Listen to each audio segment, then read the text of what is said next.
Today we're going to begin the Ancient Rome Unit of Study for Social Studies this year. The first lesson that we're going to cover today is Ancient Rome Vocab. But before we begin, let's talk about where we are and where we have been in Social Studies this year. You are in the United States. You crossed the Atlantic Ocean. To start off the school year, we were in the Mesopotamia region, Iraq, Syria, Turkey. Then we went to Northern Africa and Egypt. Then we went east to India. We went northeast to China and Japan. Then we went back west to more the European continent. We were in our last unit in Greece. And now we're going directly west of Greece to Italy. Italy is the next unit. The most famous city that sits in Italy is Rome. That is where we're spending this unit at. Now, to give you a little bit of foundation before we begin on Ancient Rome Vocab. When the Peloponnesian War ended, Sparta, as we talked about, ruled unsuccessfully. They were cruel and they were very hard on their people and on the other city-states. As a result, the smaller city-states began fighting over power. And because of that, Greece kind of went on the decline. Out of this emerged a new power. This new power had existed, but hadn't rose to the forefront quite yet. This new power is Rome. We'll talk more detail about Rome and how they emerged a little bit later on in our unit.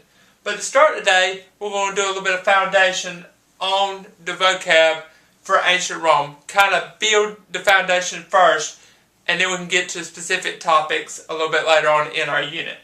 To start today, let's talk about legend.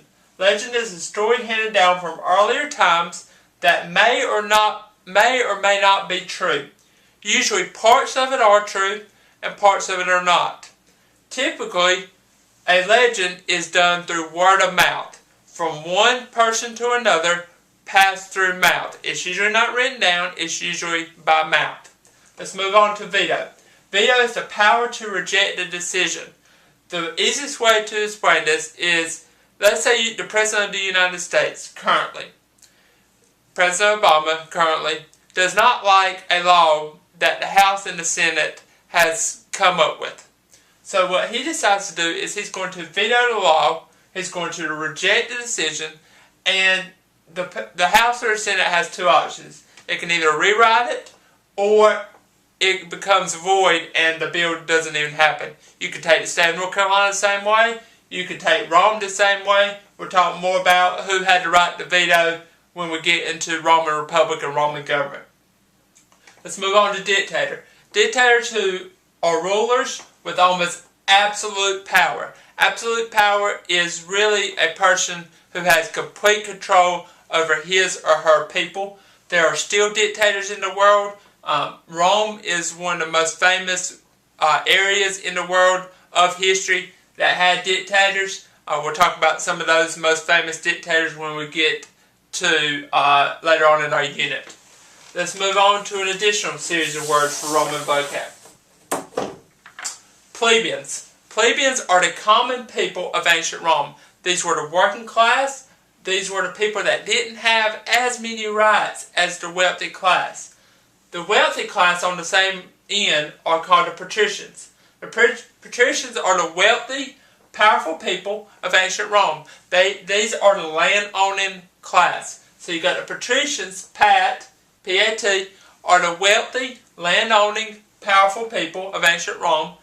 Plebe are the common people, working class of ancient Rome. The way that I always remembered plebe and common and working is you are pleading for food, you are pleading for money. Patricians, there's no pleading there.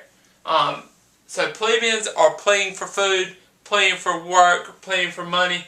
That means they are the common people, they are the working class. Okay? Let's move on to Patrimana or Patrimana. Patrimana is a period of Roman peace and prosperity from 27 before Common Era or BCE to 180 AD. Now what this means is no war and trade and money supply and jobs were on the increase. Patrimana is a period of Roman peace. No problems are really going on. Prosperity, things are going on the incline. from 27 BCE to 180 AD. Pax Romana is Roman peace. The final word that we're going to cover for the Roman vocab is persecution. Persecution is the punishing a group based on its beliefs. It's typically a religious group, but it could also be a group that comes up with its own beliefs that may or may not be a religious group. But over history, persecution is usually over religious beliefs. That is the most common form of persecution.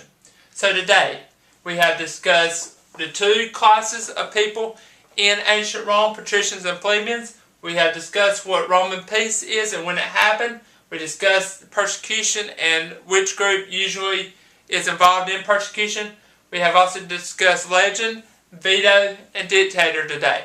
This ends Rome vocabulary lesson for today.